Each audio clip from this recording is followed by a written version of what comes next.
Imagine walking into a store to buy a pizza, but instead of paying with cash or a card, the shop owner says, "Sure, but first give me 3 chickens and a bag of wheat." Sounds ridiculous today, right? But thousands of years ago, that's exactly how people traded. No dollars, no coins, no banks, just people exchanging whatever they own. So how did humanity go from trading goats and grain to carrying paper bills, credit cards, and even digital money that only exists on screens? Who created money? And why did the entire world agree that tiny pieces of metal and paper suddenly had value? The answer begins with one of the biggest problems early civilization ever faced. Before money existed, humans used a system called barter trade. If you needed something, you traded another item for it. A farmer might exchange wheat for fish. A hunter could trade animal skins for tools. At first, this worked. But as societies grew larger, barter became a nightmare. Imagine owning cows and wanting shoes. What if the shoemaker didn't need cows? Or what if your cow was worth far more than the shoes? There was no standard value for anything. Trade became slow, awkward, and unfair. Civilizations needed a better solution, and that's when humans began experimenting with something revolutionary. Around 3000 BCE, ancient Mesopotamians, one of the world's earliest civilizations located near modern-day Iraq, began using silver as a standard form of value.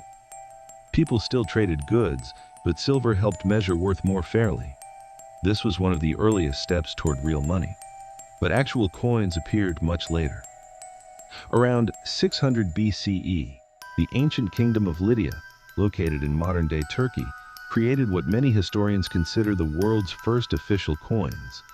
These coins were made from a mixture of gold and silver called electrum. And unlike random metal pieces, they carried official stamps from the government. That stamp changed everything. Now people trusted the value of the coin because it was backed by a ruler. Trade became faster, easier, and more reliable. Soon, the idea spread across Greece, Rome, and eventually the rest of the world. But coins still had problems. They were heavy, easy to steal, and difficult to carry in large amounts. So China introduced another massive innovation. Around the 7th century during the Tang Dynasty, merchants began using paper notes instead of carrying heavy coins everywhere. This became the first version of paper money. At first, people didn't trust it. Imagine someone handing you a piece of paper and saying, "This is worth gold." Most people probably thought that sounded insane, but governments supported the system, and over time, paper money spread globally. Then banks arrived, then credit cards, then online banking. And now, many people barely touch physical money at all. Today, numbers on screens can buy houses, cars, food, and almost anything else, which is strange when you think about it. Because modern money only works if everyone agrees to believe it has value. Money completely transformed human civilization. Without it, modern economies would almost collapse. Money made trade faster and allowed businesses, cities, and entire countries to grow.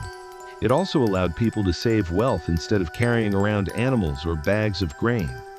Imagine trying to buy a laptop today using goats. That's the problem money solved. But money also changed society in deeper ways. It created banks, taxes, governments, global trade, and even power structures. In many ways, money became one of the most powerful inventions in human history. Not because it's made of paper, but because humans collectively trust it. Here's something surprising. The paper money in your wallet is usually worth far less than the number printed on it. A $100 bill only costs a few cents to produce. Its real value comes from trust. And now, with digital banking and cryptocurrencies like Bitcoin, money is becoming even less physical than ever before. Which raises a fascinating question. If money is based entirely on human belief, what happens if people suddenly stop believing in it? Thanks for watching.